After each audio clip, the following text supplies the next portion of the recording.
right, guys, we are back, and I've got one of my favorite Austinites with me. I know you guys, I've told you guys I live in Austin, Texas, and this was one of, I don't know exactly when we met, but I know like immediately it was like instant bros. I think it was at an FI like graduation event at that bank at the Domain. At the Domain. And everybody's like, you got to talk to this Moby guy. Oh, really? Like That's he's what like they said? the podcasting guy in Austin.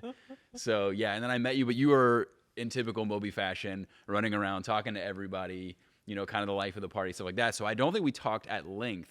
And then I think there was another time we caught up. But anyways, I don't know why I've lived here a year and a half now. And that was within the first few weeks that I lived here when we met. Oh, yeah, that's right. And you're just now coming on the podcast. It's your fault. We've hosted events It is your together. fault. Oh, yeah, that's true. I've been on multiple panels for you. And I've yet to have you on my podcast. I'm a terrible friend. I'm sorry. No. Well, yes, you're a horrible person, but a great friend.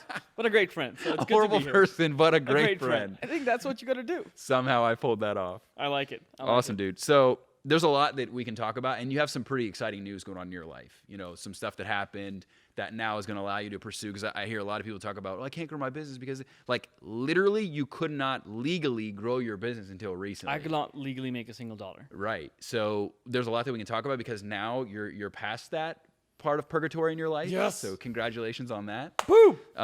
But anyways, before we get into all that, so hang around, guys. If you're watching this, hang around because or if you're listening, hang around too. But there's a lot we're going to talk about as it relates to monetizing your content, how to work a full-time job and be building your business on the side, even when you legally can't make money, like Moby couldn't do. So there's a lot we're going to talk about. So hang around for the next 45 minutes to an hour. We're going to talk about a lot of stuff. And Moby is one of the best people in the world to talk to about just that.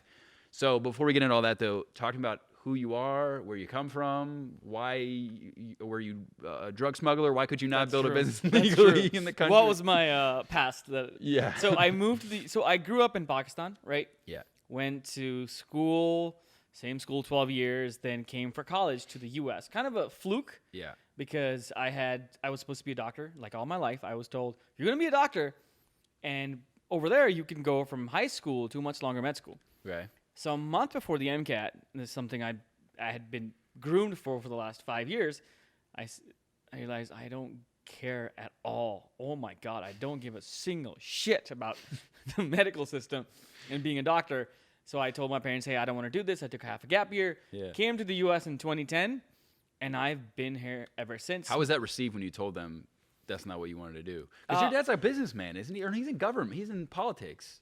My dad went to cadet school. Okay. Went to medical school, topped the government exam, and then also is a businessman. So why did they? So I would think that he would not have pushed you down the medical path. Why was that the case? He didn't want me to go the government route because he did not have freedom. You know, I just realized this. Like, he couldn't start a business while in the government. Like, there's some restrictions. Oh, as well. right. Wow, father like son. Wow, I just realized Right. that. Both just shackle yourselves, right? Yeah.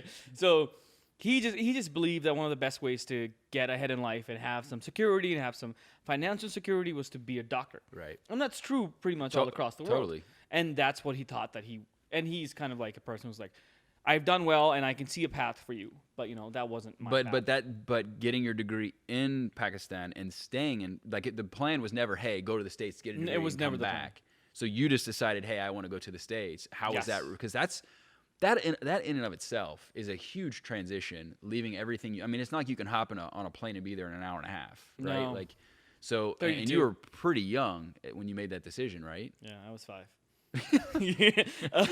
On his own, out in the world, venturing out at 5. Like this toddler being like. So I think the longer part of that was me convincing him I shouldn't be a doctor. That was hard because after that you should not be a doctor. Yes. Okay. That was the hard part. That took like a while. Okay. The easier part was being like, well, if I'm not doing anything, I might as well go to the U.S. because that is the best education system in the world. Like, college. Okay. And my family had been there. Like, my uncles had gone there. My mom had visited a lot. So it just made sense. They're like, sure.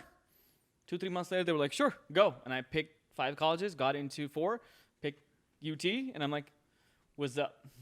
So they had never been here prior to you coming here, or Not you Texas. had never even been here. Texas? No. Wow. No. I had come here in 99 for Disneyland, But that doesn't give you a good idea. No, that is not at all. I remember how we live our Gatorade. lives. I remember Gatorade being like, "Wow, this thing is weird." What was your perspective prior to coming to the States about? Because I always hear that people like they have opinions about Americans. So what was your opinion originally, and then was it the reality of how we actually are? When I came here for college? Just in general. Yeah. I'd seen a lot of my experience was like movies and TVs. Right. So I didn't know Austin was the capital of Texas. I didn't realize Texas had 3 of the Is it? I didn't know that. it has the capital. Austin has like 4 of the U.S.'s biggest. Texas has 4 of the U.S.'s biggest cities. Yeah.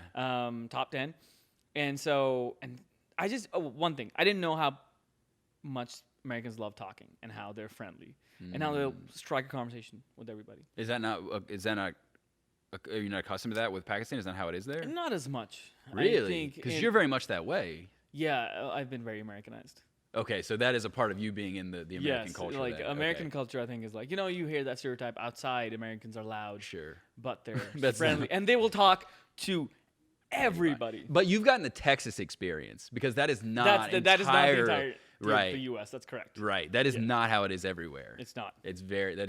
Particularly in Austin. I feel everybody just kind of welcomes you with open arms, which is one of the things that if you talk to anybody that's moved here, including myself and my wife Kim, one of the main things that kind of drew us to Austin was the fact that the people are just so amazing. The community, right? yeah. It's really, really good. And from an entrepreneurial standpoint, I feel like that's part of the reason why the ecosystem here has really thrived because of the fact that there's so much cross-pollination going on, right? Because I've heard in like Silicon Valley, and I haven't been there enough to really experience this, but it's a lot of people just kind of like minding their own business, working on their stuff, and like not really. That's not the case here at all. There's people always like looking out. I remember when I came here, it was like, do you have an agenda? Like, why are you being so nice to me? Like, are you trying to get, you know what I mean? Because it's so, like, I was kind of taken aback because it's just so overly different than what I've even been used to, not even coming from another country. So I can't imagine that being, I can imagine that being a radical transformation or difference. It is. For you, And you're right about the difference in America, too.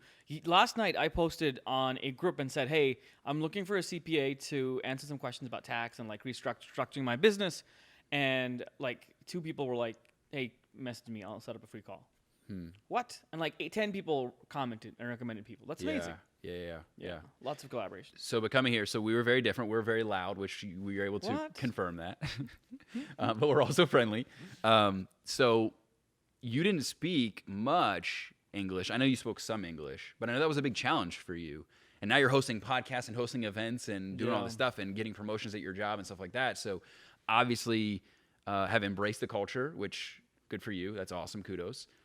But talk to people about what that process was like, kind of the fish out of water thing of, hey, not only am I growing within a company, wanting to start a business, at what point did you want to start a business? We're going to get into that. But also the challenge of learning a new language as you're making that really crazy transition. Yeah, one thing that helped a lot was I was educated in English all my life. Okay. So I read it a lot, I wrote it a lot, but I never spoke it a lot because I never had to, right? Right. Like if you spoke English with your friends, they'd be like, what the hell are you doing? Yeah, what are you doing? What are you doing? Yeah. It wasn't cool, It was not cool. Okay. At all. You were kind of like a nerd if you're like, oh, why are you doing this? Are you just trying to like be a bookworm or something? Exactly. So, but coming here and like getting into like, oh, I have to speak English all the time. That was interesting because I would just mix up the languages sometimes. I mean, I couldn't distinguish between V and W at all before. Like sometimes I still screw up, but like vodka, I used to say vodka. Okay. I still like 50% of the time I'm like vodka. Okay. But that's something I learned maybe 6 years in. So like 2-3 years ago. Okay. It's still a process, but the culture shock was extreme. I was not good at college. Very low self-esteem, very low self-confidence because I was in a system, 50,000 people, I knew nobody. I just felt like the whole system had... And you're alone. Yeah. And I thought the whole system was just eating me up. The college was horrible. Well, work was pretty good. Like, why was it different?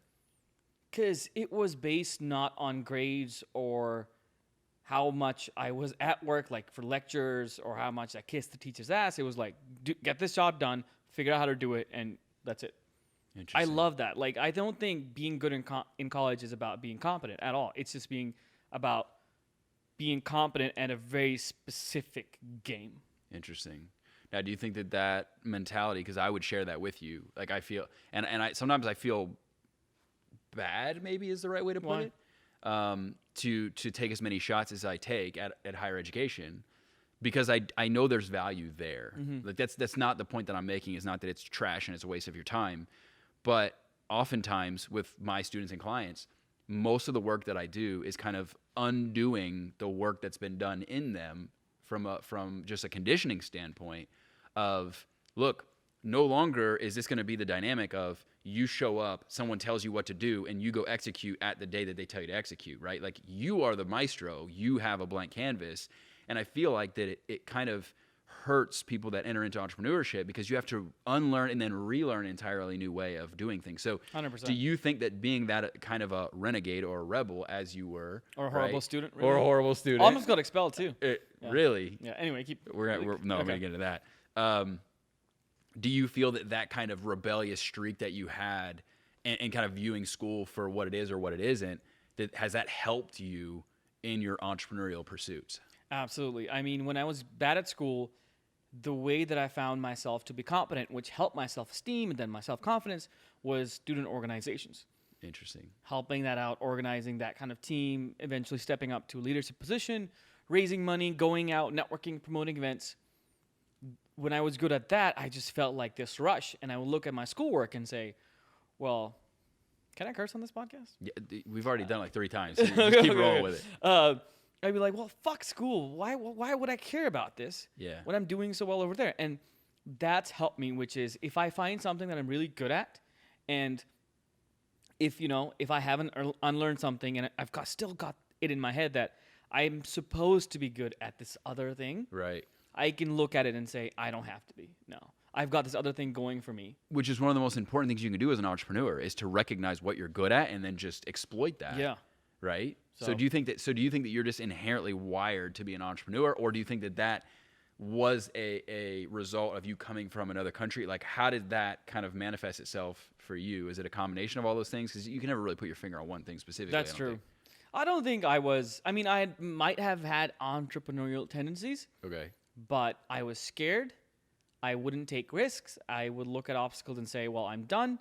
The process of like being bad at college, figuring out a way to feel good about myself, doing better at work, going out and getting training, that was the process. And like pushing myself to say, if there's 2 options in front of me and there's one which is scary, but also exciting, it could work out for me and I could lose, I'm going to go after that one. I was not that way when I was a teenager, or even maybe like early 20s at all. So until you came here, basically, that's like the major difference then, it sounds. Yeah, because it's fun. Yeah. It's just fun. What I would think, too, making that kind of a radical change in your life. So we read the book, The Power of Habit recently. Yeah. And one of the things that big organizations like Target understand is that people are more adept or more likely to make like massive changes in their life during a transitional period. So Target goes above and beyond to specifically, no pun intended, but pun intended, target women and they can predict with like 87% accuracy whether a woman is pregnant or not. And in some cases, they have actually predicted it before the family knew. Yeah, I know that case. Isn't that crazy? That was crazy. That was absolutely crazy. Right? Yeah. So yeah, anyway, so that's wild. So that's something I think that's interesting to take note of is like making that transition for you and coming from another country like that was such a major change, like going through a divorce or getting pregnant or something like that it's possible that created the environment for massive change to occur in you. And I feel like that's the importance right there of, for lack of a better term, not to sound super cliche, of stepping outside of your comfort zone, because sometimes people get a little scared of those things, but that's when you really open up those floodgates psychologically, at a subconscious level of, holy crap, I really do have a blank canvas that I can repaint whatever it is I want to be, right? Because you telling me your story about before you came here, before your 20s, I would never think, based on those parameters, you're entrepreneurial. But then you tell me I hated school and this and that, and that sounds like an entrepreneur to me, right? So it's almost like completely oxymoronic in that sense. Yeah, it doesn't make sense to me, to be honest. No? Like, I used to come. Sometimes I would come to school and sell my lunch that I would bring from home, and then go ahead and buy some other stuff in the canteen. Nice. Stupid, but like, yeah. I don't know. On one side, from high school, I got suspended. Then on the other side, I also was made a prefect, just like Harry Okay. Potter houses.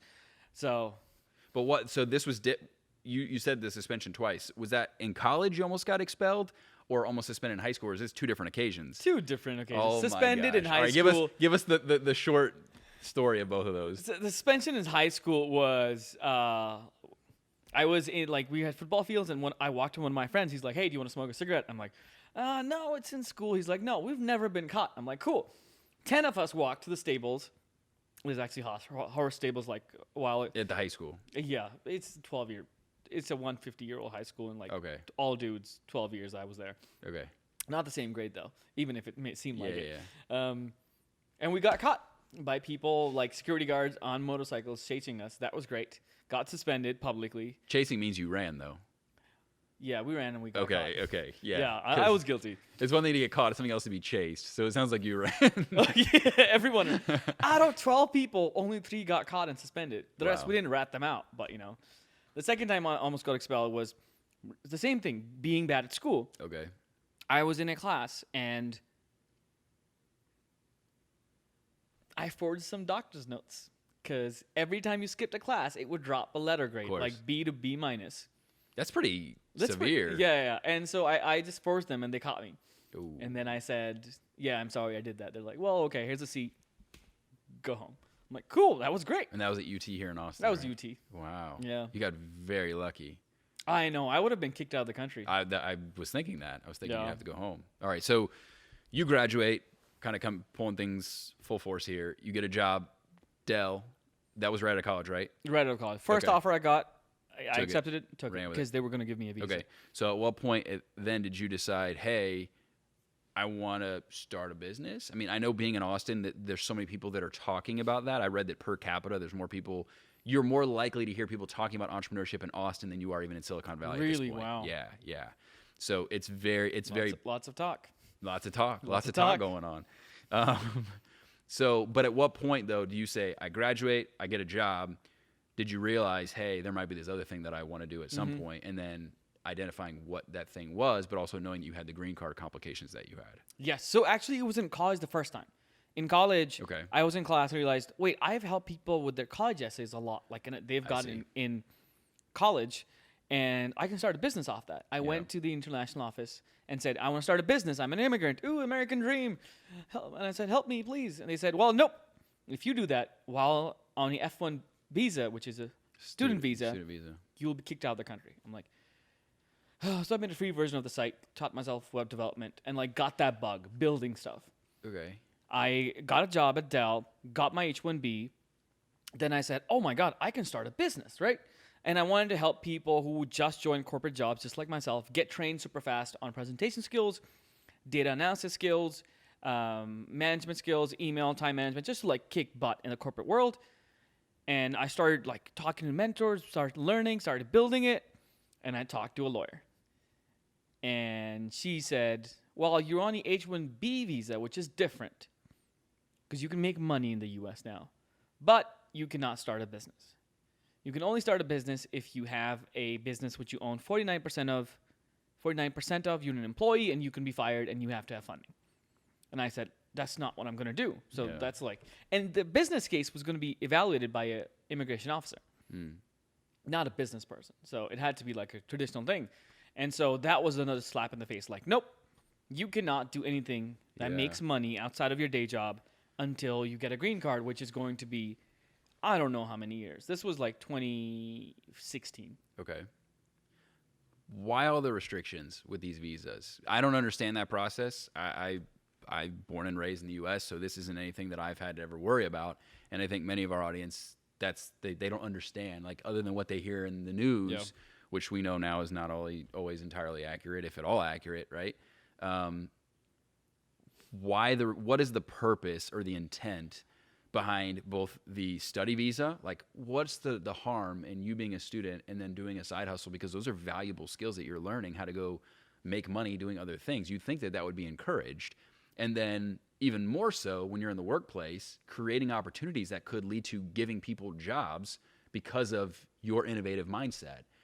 Why at a federal level do we have these restrictions as you understand? I know you're not a lawyer or whatever, like I get What? that, Yeah. but as you see it, as you understand it, as you've gone through the process, what are the reasons behind these restrictions?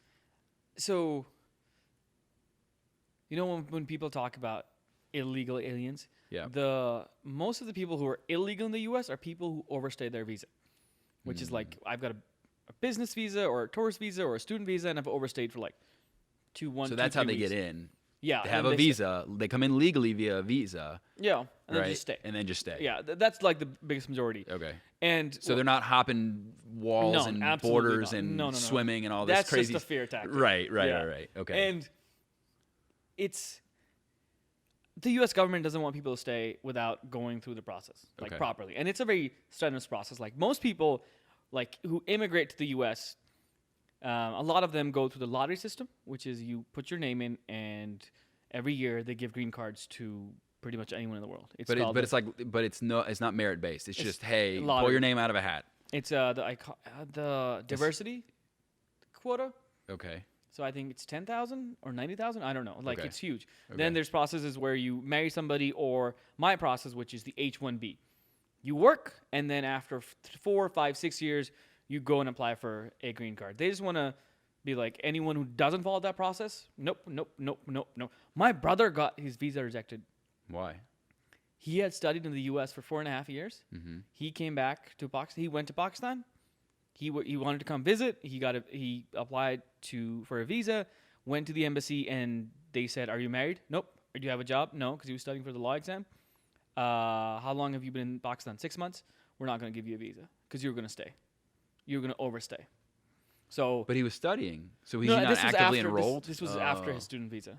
They just don't want people to tiptoe behind the lines because you fall out of status, and then they're like, "Get out." So effectively, it's being able to kind of rite of passage, seeing Rite if of you're passage. willing to go through and do what's necessary to go through their procedure, but also kind of keeping tabs on you, because if you go to school at the same place and you work at the same place, they could track you. But if you're off doing these other ventures and you start a business and it's taking you to other states and stuff like that, you could travel anyways though, right? Yeah, Like you yeah. could go on vacation. It's not like you're stuck in Austin. Like you could still go to Seattle and just disappear. So that's where I'm confused about why, other than just this is the process, this is the procedure, and this is how we want things. That's what It's just a control mechanism. it's just that.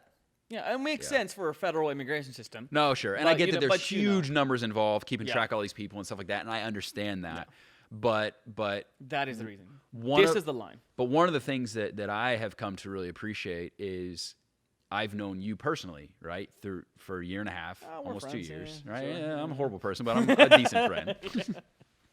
So, but it's so different, and I look at it as a blessing. I really do, having known you through this process and talked to you about it. Is that I have a completely different perspective than I feel like a lot of people might have that otherwise wouldn't have a friend or don't have a friend that's going through that, right? Because there is a lot of talk on the news and in the media about, I think you get this perception of what, like, an immigrant looks like, right? And it's not, in many cases, you, right? Not the picture that they've painted. Yeah. And so to see you and know you and be like, man, like there's so much that you contribute to our society and to our communities and to your company and to school and the entrepreneur ecosystem and stuff like that. It's just like seeing the challenges and the hurdles that you've had to go through. I respect and admire you for it, for one. Oh, thank you. But I also think to myself, there's got to be a better way to do this, right? Like there has to be, because it's been an agonizing process for you. So talk a little bit about what those challenges have entailed and kind of how you've dealt with that from an emotional and mental standpoint of, hey, I can't do what I ultimately want to do, right? And so in the meantime, I have to endure this thing. So what has that enduring process felt and looked like for you? Yeah. So for some more context, when the lawyer said I can't start a business, I said, well, okay. I spent 2-3 months just like spending money, going out partying, just wasting my time trying to fill the void. Like I should be doing something more than my day job. Start a podcast because the government cannot kick me out for making content. And I did that, and I started a master's program. I took improv. I distracted myself Okay. with these things which I could legally do, which was invest in myself, invest in building a podcast. So like improv training, Toastmasters, Scrum training, learning outside, product management, podcasting, live streaming. It was a lot of distractions because if I sat down and let myself get frustrated, there were days, 2-3 days, where it would just go downhill. But I was just holding on like a. Downhill meaning what? I would just sit and be like, this is all pointless. I don't know when things are going to change. I don't know when I can apply for the green card. I don't know how long it's going to be because I got the visa in 2015 and I applied for the green card, I think, in end of 2017 or early 2017, something Okay. like that. So it was a lot of, oh, this is great. I love it. I can still do things versus half the week would be, oh, okay, I guess it's time to wait. I'll find something else to do. It was very frustrating. So even though you had a job and you were making, from what I understand, good money, I mean, you're working for a very notable company, it was still that much of a hurdle just because. Do you think it's that way? I guess is what I'm getting at. Do you think it's that way for other people, or do you think it was just that way for you because it wasn't in alignment with what you wanted to ultimately do? Definitely a mix because when Okay. you are on a visa, if you want to get another job, they have to sponsor you, and you have to do a lot of paperwork. So you don't have a lot of freedom to move around. Who's they? The government has to The sponsor? government, Okay. yeah, or the other company has to sponsor you. I see. And I couldn't change jobs easily, and the jobs I wanted were a lot of startup jobs, and they don't have legal departments. It will end up with in me being kicked out of the country. So for me, it was both a mix of maybe this is not what I want to do, but I can't go out and taste stuff. I can't go out and try stuff, except the thing that I can actually do, which is content, but I can't make money. So I'm stuck on my own of like, can't go work with somebody else, can only practice something. So I spent my time volunteering a lot over the weekends, evenings, helping people, seeing what I could do. But that was like the box I was in. Free work. It wasn't, no, I shouldn't say that. It was mentoring and volunteering. Okay. Yeah. What do you think that you gained from that experience, right? And let me give you some context of why I'm asking you this, just for the audience, because there's not many people that are going to watch this that have your specific situation, but they have a situation that's similar. And what I mean by that is they have a job or they have responsibilities, families, mortgages, stuff like that. And I've talked about that a lot on this show, where they feel like that precludes them from being able to go pursue, in many ways, similar to what your situation was, even though there wasn't a legal, bind that says, hey, you literally can't do this. They tell themselves, I can't do this because of all those reasons I just outlined, right?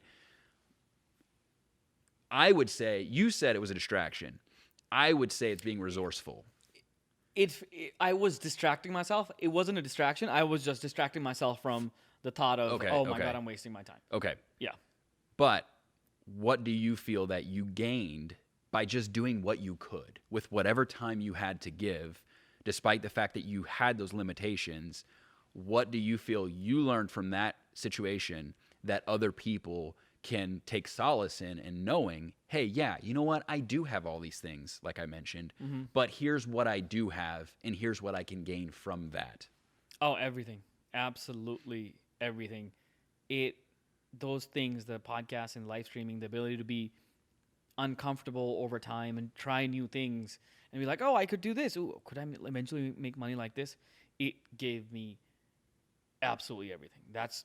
I started my business because of everything I did and spent time on. I recently turned down a Google interview in Mountain View because I was like, that's not my path. And it gave me absolutely everything. And the thing we forget, and I think you mentioned it, habits and periods of transition. I think all periods are like transition periods. And if you pick a thing that you're going to do once a week, once a day, whatever, for me, it was like a podcast, right? Yeah. I'll interview somebody. You just pick one thing that you can do in 6 months or a year, your life will be different. Yeah. 100%. If you stack these things up and you somehow say, I'm going to do X, Y, Z in a week, you look back in a year and it will be so different. Just don't ever think that you have to do this, everything at one time. But yeah. Well, this actually came up recently. It's come up quite a lot. This idea that we way overestimate what we can do in a year. We underestimate what we can do in 10. And so I think that really ties into what you're talking about. Because, like you said, I think a lot of people approach it with this, like, extreme mentality of if I can't do everything, if I don't have it all right now, then there's no reason to even waste my time on this thing. Oh I yeah, can't do it I've full gone time, through that too, 100%. right? And here's the thing. The reason I think that's so counterintuitive for people like you and I, and for those listening that are entrepreneurs, is that part of what makes us succeed is that we are willing to operate in extremes. We are willing to put in the extra hours. We are willing to make the sacrifices. We do operate in extremes. So not being able to do that doesn't feel right with us having to be like, okay, what I can do today is I can put 2 hours in, and that's pushing it, right? Like that's a lot. And that's tough to like chip away when it's like, no, I want to crush it right now, you know? So, but I think that's a really valid point. And I think there's a lot that people can learn and they can gain from that. As you see it, how do you now feel? Because again, legal restrictions are over. Congratulations. Woohoo! You got the green card now, right? Yes. Right. Permanent residence. Permanent resident. All right. You can make money. How do you feel now in relation to how you think you would have felt prior to all this mentoring, all of this panel hosting, all of this content creation? Do you feel like you have a clear vision as to what you want to do, and how far ahead do you think you are now versus the guy next door that's just starting out, hey, I want to start this business? So if I hadn't done all of that, I probably would not have gone into entrepreneurship. Interesting. Because if I hadn't done all of that, because I fell in love with the process. Okay. Like the high of like, you walk out of a great interview and just, you know, it's downtown Austin or something. It's just like, wow, that was great. Or you go in a great meeting, or you strike up a new partnership with somebody, or you're like, I could build this thing. So it kept you invigorated, it sounds like. Yeah, absolutely. And all that tinkering around those mistakes, which it was kind of a playing ground, right? I was forced to be in a box. And a lot of people said all the time, and I did to myself too, which is, well, look at it this way. You can do whatever you want and learn wherever you can. Yeah. Adjust and learn and practice, right? Interesting. But at sometimes when people told me that, I wanted to slap them in the face. Like, shut the hell up. Now, were these people that were also had gone through the process, or were also going through the process of getting their green card, or were these just people like me just being a schmuck telling you? No, they were absolutely right. They were absolutely right. Okay.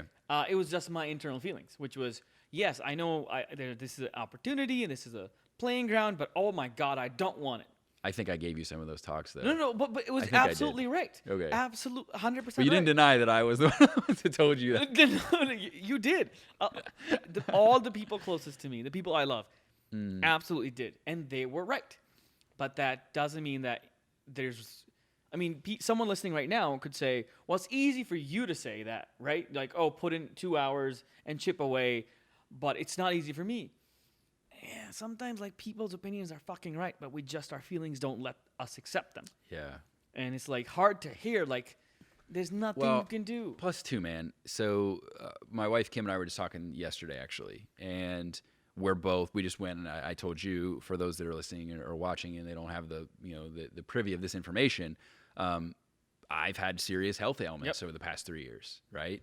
And I can't even work out. Like, I literally can do light yoga, and that is the extent. For 3 years, that's all I can do, right? And I know that's completely different than your situation, but to me, it's very real in the same way, right? 100%. Like, like when my friends are out doing cool stuff or whatever, like I can't do that. Literally can't do that. And one of the things that I told Kim was, she was like, what could we have done differently? Or, like going back, this and that or whatever. And it's like, you know what? Here's the thing. Life is about struggle, right? Like that's just part of the human experience is struggle.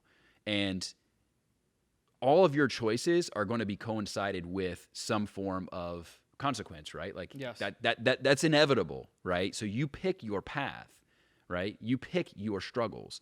And so I would say that you could have easily stayed in Pakistan, like back home, and you could do whatever you want. You could start your own business, you could do online, you could do this and that. Like, so it's part of the path you chose, right?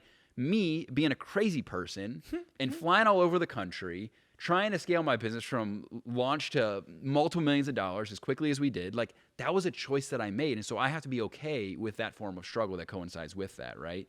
So I think sometimes we overlook that when we don't take accountability and responsibility for the fact that we put ourselves in that situation, right? This is the path that we chose. And more importantly, this is the path to the end goals that we sought after, right? Yeah. Like you could stay and say, I don't want, like, forget it. That's too hard. I'm not doing the 2-hour crap that Chris talked about or whoever told you. Like, I'm not doing that, right? I'm just going to stay in this path of doing my job because this is nonsense and I don't want to do that and it's too hard. That's your choice to make that. Yeah. You're choosing to you chose to make things harder for yourself. But here's the thing. You doing that leads to end goal of you having the business that you want. Yeah. Right? So it's worth suffering for. It's worth the pain, right? And I don't mean to sound like a masochist. That's not what I'm trying to say. No, I got you. Right? But I think we have to choose our destinies, so to speak, in that regard. And I would, if I look back now, I wouldn't change a damn thing, right? I would do it exactly the same way I did. And I don't think you would say that either. You would do things the exact same way, even knowing now, looking back on it in hindsight, holy crap, that was pretty hard. Yeah, I remember a month for the green card, I said to somebody, if I had known I was going to go through this waiting of years, I wouldn't have done it. Really? Yeah, and then a month later, I said, when I got the green It card, was worth it. Oh, fuck yeah. But have you ever played poker? Yeah. So, like, when you're playing, you're not just playing with the cards, you're playing the players. Right. And once you fold, even if you're going to win everything, it's over. Your game is over. And you're just watching the consequences of your action or lack of action or your choices in front of you. And there's nothing you can do. I think it's a similar thing where we make a choice and we have to be okay with it to say, this is my intention. I'm going to say yes. And even if it fails, I will not regret it. Sure, I could have wished I would have done something else. But wishes can be unproductive. Yeah. Sometimes you just got to be like, I chose this. Got to eat shit now. But I think that, to me, and this is just maybe who I am and maybe this is who you are, I would much rather live with that, knowing that even if I fell flat on my face, that I'm not sitting around playing what-if game. Like, yeah. What if I had done it? What if I had just endured those 3-4 years of waiting to get my green card, right? Like, I can't sit with that. Like, that's not okay with me, right? I agree. So, all right, so let's talk about the challenge that a lot of people have then. We talked about it before, so let's talk about it again. I have limited time. Maybe it's not even 2 hours. Maybe it's 30 minutes. Maybe I can put one piece of content on social media a day, and that's it. Because I've got screaming babies, and I've got, I got to stay late for work, and I got all these things that I'm working on, and this is literally all I have to give is this 30-minute spot, right? Mm-hmm. How did you navigate not just the legal stuff that was going on, but then on top of that, you were a high riser at Dell. Like, you were getting promotion after promotion. You used to joke with me and say, like, I'm not even asking for this. They just keep giving it to me, which is awesome. It says a lot about who you are. But how difficult was that for you to be able to figure out and balance, right, for lack of a better term, this is my work schedule. Mm-hmm. This is my free time. I have relationships, friendships, other things I'm trying to do. How did you kind of balance that while also being mindful of, hey, my health and wellness and all those various things too? Caring more about one consequence or another. So, for example, if it's, and many times I cared about the podcast a lot more about work than work. And it wasn't that, oh, I don't care what happens to me at work. It was, I've got this email, let's say it's 4:00, right, at on a Wednesday, and I'm still on the work schedule, and like 5 emails come. And so I have a choice. Do I work on the day job stuff or do I work on my own stuff? Same computer. I'd be like, I can answer those emails tomorrow, even if the consequence is somebody gets a little annoyed. But what matters to me more is me enjoying what I'm going to do on the same computer, really, my own stuff, versus me worrying about what people will think if I respond the next day. I'm not saying, like, don't punt off your job, but, like, give a little... Don't invest too much in it because it's not that hard to do a really good job at a job. Okay. It's not that hard. Sure, they're very challenging. I think climbing the corporate ladder is one of the hardest things you can do. Yeah. Because it's a very particular kind of game and you have to be very skilled. But depending on where you are, if you don't like it... Well, I would think, too, you have a role to play with a job. Whereas in the startup, you are the role, right? Like, it's everything. Yep. Yeah. So that makes sense. So if I hear you right... Would you say that it's more about managing emotionally where you are, right? Like, I'm in the headspace of work or I'm in the headspace of working on my business, than it is the actual time management? Or are they equally as difficult? I would say yes, because at the end of the day, like, that emotional management is what's going to make you go, hey, why the hell can't I start a business? Why can't I quit with 3 months of savings? Why can't I know I have a mortgage? I know I have this, but I've got maybe 6 months of runway, or even 1 month, but I've got clients. That emotional management makes people jump. Yeah. Like, people talk about how will you know that you'll quit or you'll do your own thing? I don't think people ever know. You just feel it out. Yeah. It's a horrible way to live life, but I feel out a lot of things. It's great. Well, I see a lot of people make the transition and they don't make it successfully. So I was really glad to hear that I'm still in the process. Right. You're still in the process. Right. And that's great. And I think you should make the transition, right, and take your time, because I think too many people go to a Tony Robbins event or something and get all hyped up and they just leave their job with no runway at all. Right. And I always say this, like, you may think you love what you're doing, but wait until you're broke and you can't pay your bills. Yeah. Like, I say this, and I'm going to put it on a t-shirt. I say it all the time. The dream dies when the bank dries. Like, it's just. Oh, that's very good. Right? Yeah, it does. That was good too. It does. So, but it's not just good because it sounds good. It's good because it's real, right? Like, so I went the other way, and I wish that I had gone more of the way that you're going, because, going back to what I said yesterday with the conversation that Kim and I had, the one thing I could have done differently that may have been advantageous for both of us is I had a good job, and I had a job that allowed me to have a lot of freedoms. I had my own office. Like, I could work remote. I was a travel job. I could, like you said, like, I could play my role. I could make sales, right? And I had enough of a client base that I had residuals coming in. So even if I didn't make new sales, like, I had a nest egg coming in. I live in a college town. It was very affordable. It was like crazy affordable compared to where we live now. It was Athens, Georgia. Oh, nice. So, like, my rent was like maybe $425 a month, maybe. Yeah. Woo. Yeah, right? Oh, so, like, my total bills, I remember at one point Kim and I were like, if we can make $1,000 a month, we're good. Like, we have arrived. Yeah, like, that's so it really was conducive to what we were doing, considering where we lived, but it was hella stressful. And I would say that most of the stress that we experienced were in those first few years, just getting over the hump, because this shit takes way longer than people think it does. I know. But here's the thing too, man. This is what people don't realize, and I'm curious to see if this is what happens with you, because you're doing the work. And I don't care if doing the work takes 5 years, or if it takes 2 years, or if it takes a year. Everybody thinks that more time on your business just immediately equals more growth. Oh, yeah. And that's not the case at all. It's not the case at all. It's not the case at all, because you're doing this work now and investing, and this is almost like somewhat like an internship. Like, your job is permitting you to be able to have these luxuries that I didn't have because I was flat broke, stressed out my whole life, trying to figure out how the hell to make this work so I can make rent. Do you think that's an environment for growth? It was an environment for survival. So you have a right state of mind to be able to focus on this thing and move the levers that are going to move your business forward more than anything, right? So I think that we have it totally backwards in terms of viewing it as like, hey, if I could just quit and have more time. It's like, no.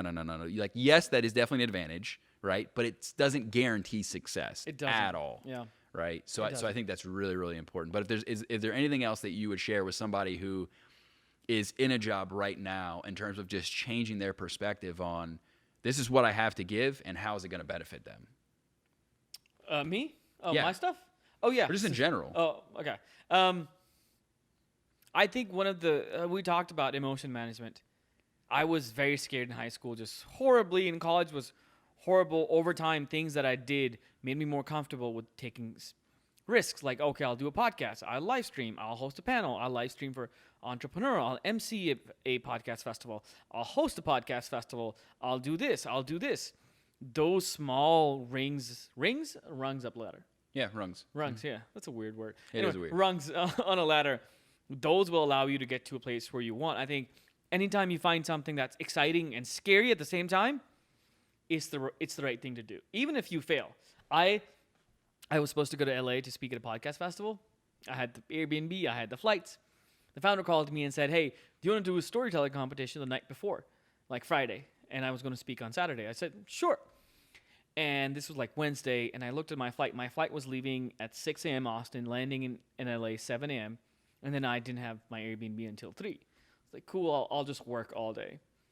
I said yes to the storytelling thing, but I didn't sleep until 3:30 because I was just anxious about it, and then I woke up and I missed my flight. Ooh. Because of the choice I said, this is scary, this is exciting, I'm going to say yes. And I just couldn't sleep. And so I skipped it. So it was a complete failure, but do I regret it? No. I'm glad I said yes. I'll probably say it the next time too.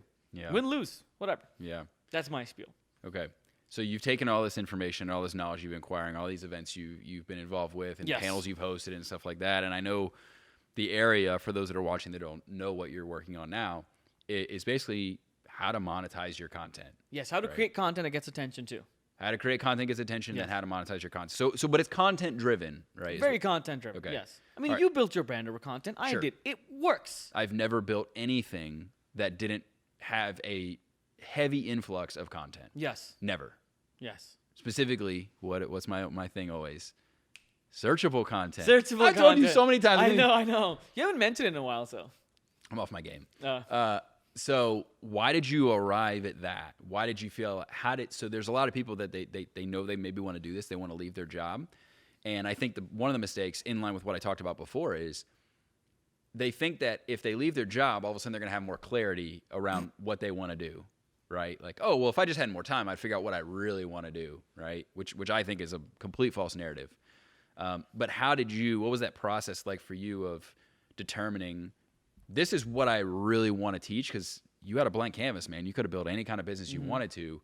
Obviously, you like the podcast. Is that kind of what drove you in that direction? Or how did you arrive at, I'm going to teach people how to get attention for their businesses with content and also how to monetize their content? so I don't really talk about monetization, but it was, because I don't think I'm at that point yet. Okay. But I started with a podcasting course, didn't publish it, didn't record it. I was like, cool, I'll wait for the green card. But people would come up.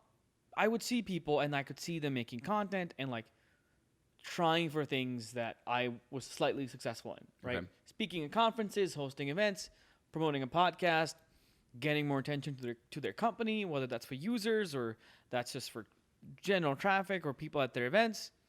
And I thought, well, I know how to do that. Like, it's just content and a lot of promotion, but it's got to be very authentic. Because you just have a unique eye for it, or why did you feel like you could do that? Because I saw the thing which makes people follow along, right? When you're authentic and real. For example, when I was open about my green card story, and I was showing like the live streams of me opening the letters from the government, the videos, me posting about it like once a month or once every 2 weeks, then I would have some other content. I posted about the green card, and someone commented, "Wow, that was a great soap opera." I realized, wow. If you are authentic and real in yourself and you show your journey of building something, that's going to make people follow you. And that realization, like, if you're building a company and it's not live till 6 months or 6 years or whatever, just make content showing it and people will follow. Like, just share your journey in a real, authentic way and people will connect with you unless you're a complete dick. Why do you think people struggle with doing that? Because that seems so simple. Just, it's your green card process. Share what's going on. Why is that so difficult for people? Because I'm not there yet. I haven't arrived. I haven't been successful. What will people think? I have nothing right now. So it's imposter syndrome. It's very much imposter syndrome. And it's also like I'm not there syndrome. So do you just embrace the fact that you're not there, or how do you get around that? I realized that people get a lot from me or anybody else talking about the fact that I'm not there yet, which is, it's a journey. Because it's more relatable. It's more relatable. Like, who the fuck wants to know? Like, Well, and I think there's so many people. I'm gonna link it. It's on your YouTube channel, right?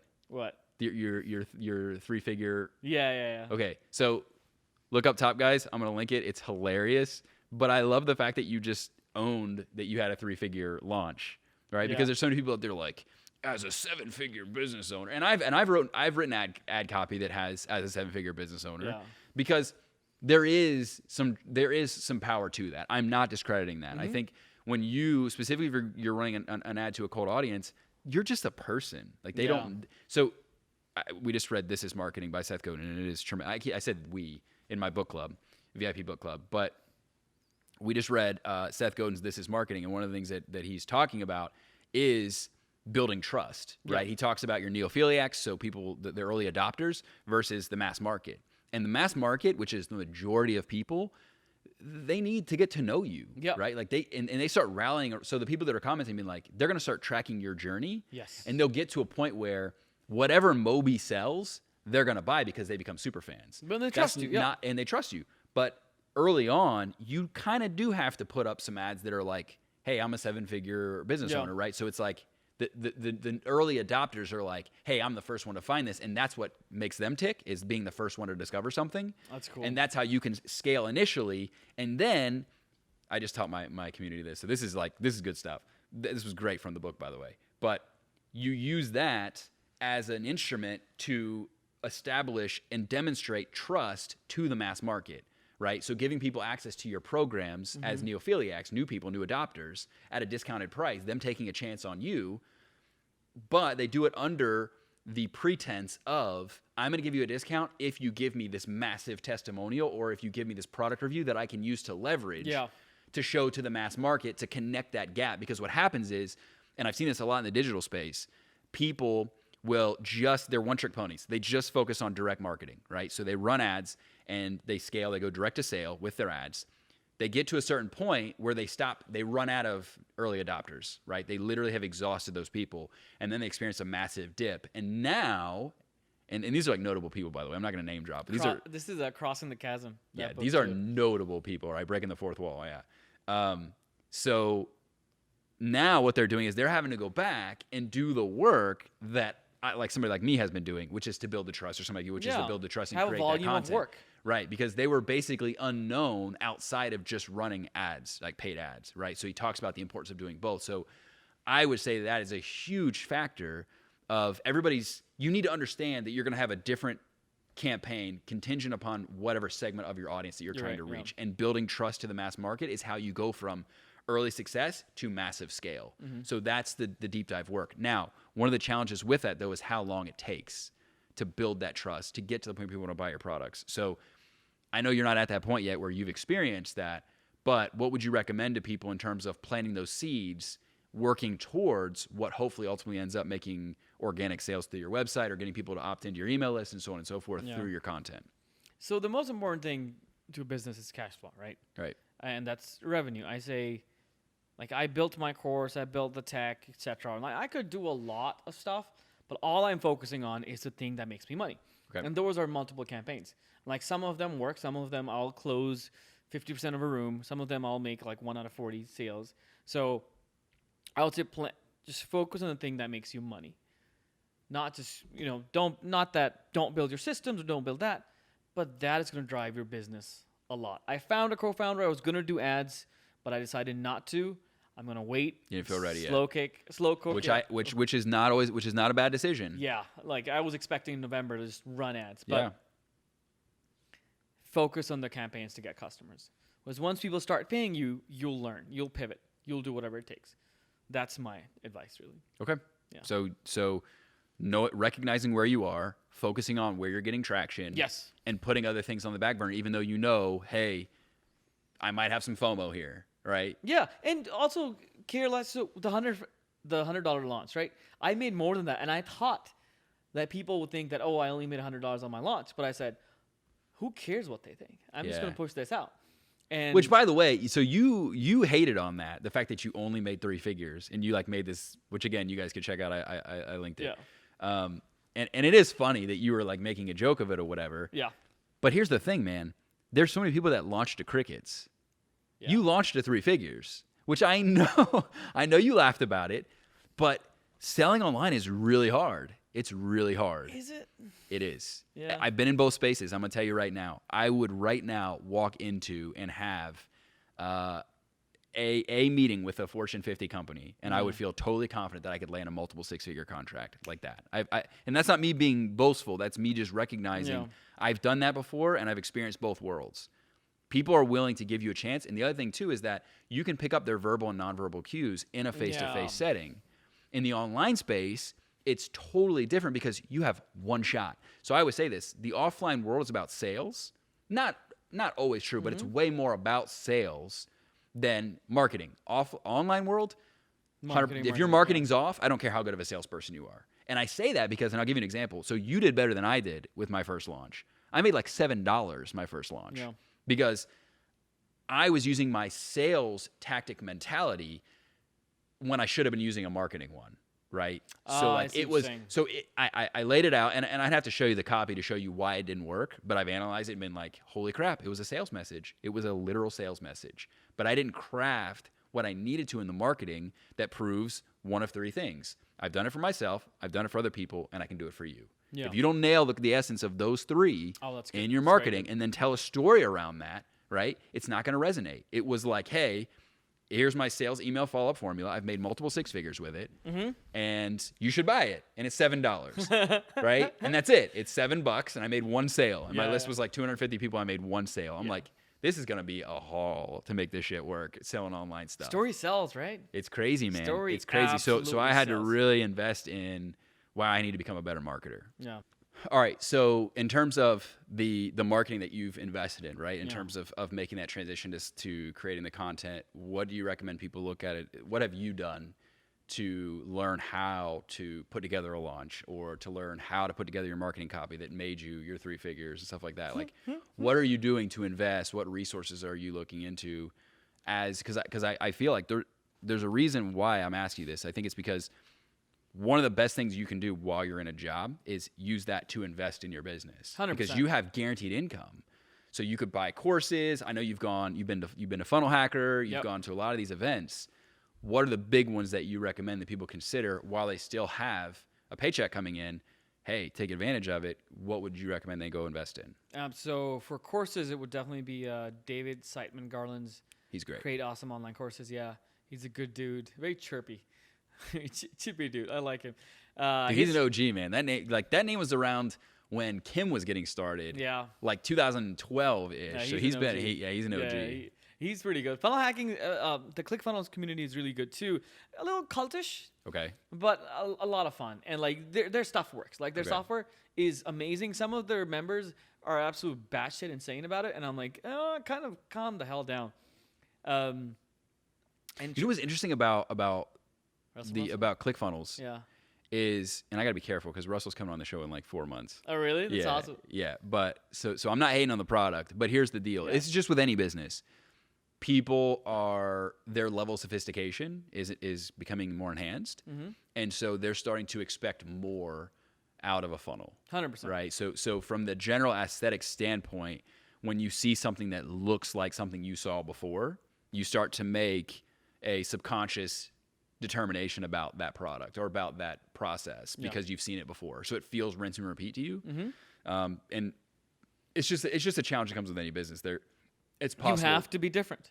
It's possible that they're going to have to work in ways to make a more customizable page, which that would be my only gripe, is that it feels too plug and play. Like you don't have all the customizable options that you have with some of the other, like, so most of the stuff that we build is either through Samcart or we build our actual own landing pages so that we can change the aesthetic to match. So I think one of the other big issues too is you go from person's website in some cases to sales page to funnel. And if it feels like a different company because it doesn't look and have the same aesthetic, I think you lose people with that, Yeah. right? So anyways, so It can be a different change. that's something that we're starting to see that I wanted to share with people, is that we are starting to see people say with ClickFunnels, hey, I've seen this before, and I'm starting to expect more out of what a funnel looks like, right? You're right. So Yeah. anyways, sorry. go ahead. Dude, you're good. So the other investments would be just trying new things, whatever parts of your life or business you're like, I wish I was better at it. Invest your money or your time in getting better. So public speaking was huge for me. Okay. I took 8 months of improv, 6 months of Toastmasters, learning marketing. Like now I'm trying new things like a webinar, a virtual summit, a giveaway, an event, a booth at a expo, an email only sequence. So I'm trying all these things. So trying new things always works, because we try to find the magic bullet. Like, if I do a webinar and No, put right. $2,000 on it, I'll make some money. No, you have no idea. Yeah, you don't know. Like, I have no idea. So you try new things all the time.